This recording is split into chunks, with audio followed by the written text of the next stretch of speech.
Hello, respected viewers. I'm George from Ireland. So welcome back to my channel once again. So in this, I'm talking about Russia's second mobilization. Now that the so-called special military operation has been going on for just over a baker's dozen of months. You may remember September and October last year, there was a mobilization. Now there are two annual drafts for the Russian military, as in when they call up young men, usually aged 18, to do their 1 year of obligatory military training. And I'm completely civilian, but military people tell me it takes at least at least a few months to turn someone into a half decent soldier. So that's routine that goes on anyway. By this mobilization, I mean calling back people who've usually already done their 1 year of military service. In a few cases, they hadn't. So it's quite easy to avoid if you register as living abroad, even if you actually spend a few months a year in Russia. If you're studying abroad, if you've got enough money, you can get a doctor to falsely diagnose you permanently medically unfit for military service, even if you're actually fighting fit. But so they're calling up people who've already done the military service, or in some cases haven't done it, and putting them into the army. But under Russian law, conscripts cannot be obliged to fight outside Russia. But there have been increasing signs, and there have been media reports in the Russian media and the international media that their call up of military-age men is already underway. And for example, in Udmurtia region, the governor of the region, he went on television to persuade people that nobody's going to be conscripted. But he did request that men volunteer to defend the fatherland, which is, of course, is a huge lie, since the fatherland's not under attack. Is Russia, which is invading Ukraine. And it's true that Ukraine have shot a few things into Russia, but that's only self-defensive. And they've only started doing that since Russia launched its illegal war of unprovoked aggression and committed numerous huge-scale atrocities in Ukraine. And again, this proven crime against humanity in breach of the Geneva Convention, kidnapping thousands of children and taking them across the border. So international child abduction on an enormous scale. But anyway, it goes along with the Kremlin's narrative that somehow Russia's under threat, that Russia's the victim here. So it's victim blaming.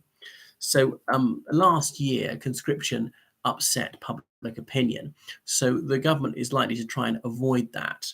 And about 1 million Russian citizens fled abroad. Many of them stayed abroad. At least 400,000 young men have stayed abroad since then. Some of those who left last autumn have drifted back.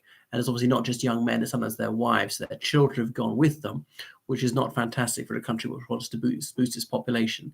And all right, in the illegally occupied areas, Russia's gained a few 100,000 citizens, and by kidnapping thousands of children, well, that's one way to boost your population. So Russia's spring offensive is certainly underway. I can't say it's well underway, as they've gained just a few kilometers, but sustained serious casualties.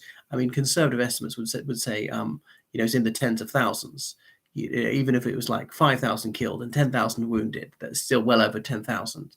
And that's one of the lower estimates. So there are 85 Russian federal subjects, as in called oblasti, or autonomous republics. And in 42 of them, call-up papers have already been sent out. So there was one pro-Kremlin media website which said that the target is to recruit 400,000 men. Now, the Russian government itself has actually not stated any target, as indeed they didn't officially state one last time, but it leaked out that the goal was to recruit 300,000, which appears to have been achieved. So why do they really need to recruit more men? Remember, they invaded over a year ago with about 200,000.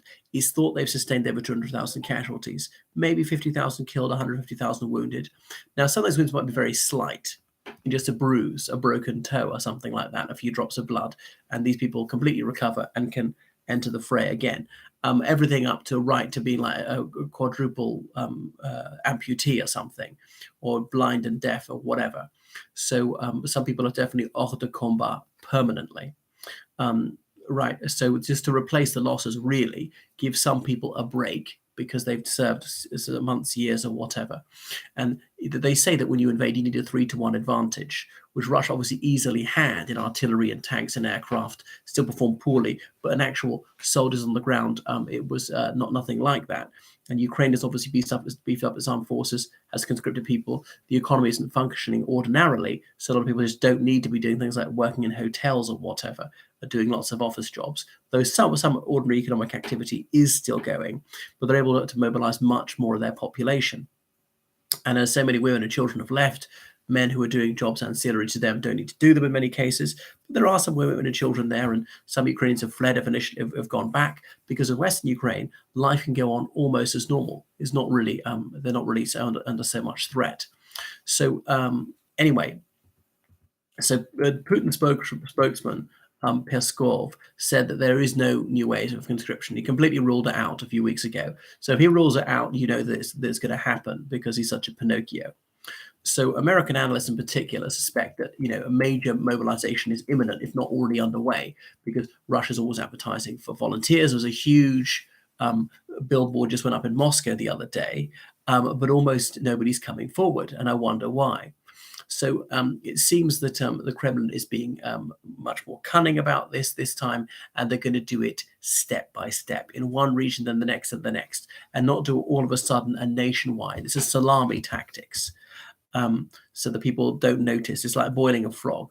So the Russian army just doesn't have the logistics to cope with hundreds of thousands of men being drafted all at once, as they screwed up last September because they had the bits and pieces of uniform. You'd have the trousers, not the tunic or whatever, have a helmet which didn't fit, barracks with no beds, not enough food. So it was really disorganized chaos because they gradually wound down the system for a massive call up over the last 20 years, tried to have a smaller, lighter, more nimble, highly trained army instead of this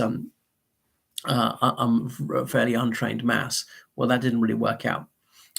Anyway, some conscripts were sent to Ukraine, despite it being against the law to do that. And Putin, you might remember, at the beginning of the war, told that lie. He said he could guarantee the wives and girlfriends of these young men that no conscript would be sent into Ukraine. Well, they have been, and even he acknowledged. Now, Russia's declared 5 regions of Ukraine to be part of Russia. So if you send them to Kherson or Zaporizhia, Luhansk, Donetsk, Crimea, then according to a Russian legal fiction, they're not being sent into Ukraine. They're being sent to Novorossiya. So since July, Russia's been advertising for more men to volunteer, but that's not been happening. They're promised high salaries, sometimes like 5 times the average salary. But there are numerous reports that they're underpaid, they're paid late, or in some cases, they're not paid at all. Now, that could be because, again, the army's bureaucracy simply can't cope with this sudden expansion. The left hand doesn't know what the right hand is doing and figure out this is the person to pay. And it could be also that they're cash strapped because the economic difficulties are already beginning to show.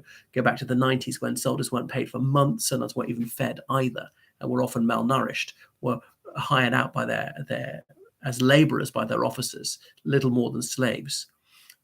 Anyway, so the defense minister last year said that the armed forces were going to be increased in manpower from 1 million to 1.5 million, and woman power. So Russia is changing the age limits of volunteers from 18 to 27, conscripts 18 to 27 up to 21 to 30. He thought people find it more acceptable if you draft people slightly later, so they're extending childhood into the early 20s. So was that anarchic mobilization 2022? And that's why they're trying not to do that, rushing through people through basic training, sending them to battle in some cases after a week's training. So they want to avoid that. But I suppose it was an urgent situation to stop the front collapsing. And Prigozhin a month ago said the front could collapse. I don't think that's the case, actually. And Russia's actually built quite good defenses behind where they are pushed back 10 or 20 kilometers. They've got fairly good defenses. Even they are learning this war, as the Ukrainians have been saying. Anyway, so there's a rumor that there are recruitment targets for every region, and these take into account population. However, the most economically underprivileged regions, and those which are principally inhabited by ethnic minority people, have disproportionately high targets. The Buryat ethnic minority, they've been killed in huge numbers. So, they might be dying out anyway. Yakut people, Ingushian people, Dagestanis, Chechens, Bashkirs, Tatars, and so on. So in March this year, some men were asked to go to the local enlistment center to update their data, just so they could check, the authorities could check, have we got your everything right, name, date of birth, telephone number, address, and in a few cases were conscripted on the spot. So people are getting wary, might go into hiding about it. So anyway, 31 regions have already sent out requests for men to report to these enlistment centers just to verify their details.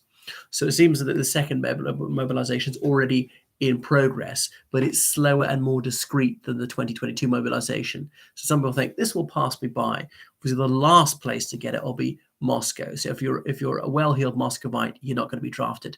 There's already a unit for those who are well connected that's actually fighting in Ukraine. And these elite boys, they're well behind the line. They're sort of 50 kilometers from danger. So they can be fighting without risking their hide. Okay, I don't blame them. I would do the same if I had to fight. So the reservists have been put through refresher courses because some years after you leave the army, you are a reservist because their military skills may have atrophied and then they can be sent to the front line. So anyway, on April Fool's Day, 170,000 males who've recently reached the age of 18, they are due to start their compulsory military service. But the mobilization is in addition to this. So it's happening. So, this will boost Russia. Obviously, they will have more troops and numbers count for something. And it perhaps won't be as disorganized as last time. They won't be so ill-trained. They've actually turned to the Belarusians to train some of their troops because they just don't have the numbers to train this huge influx of conscripts. Thanks for watching my channel. So please donate on PayPal, georgecallahan79@gmail.com. Goodbye.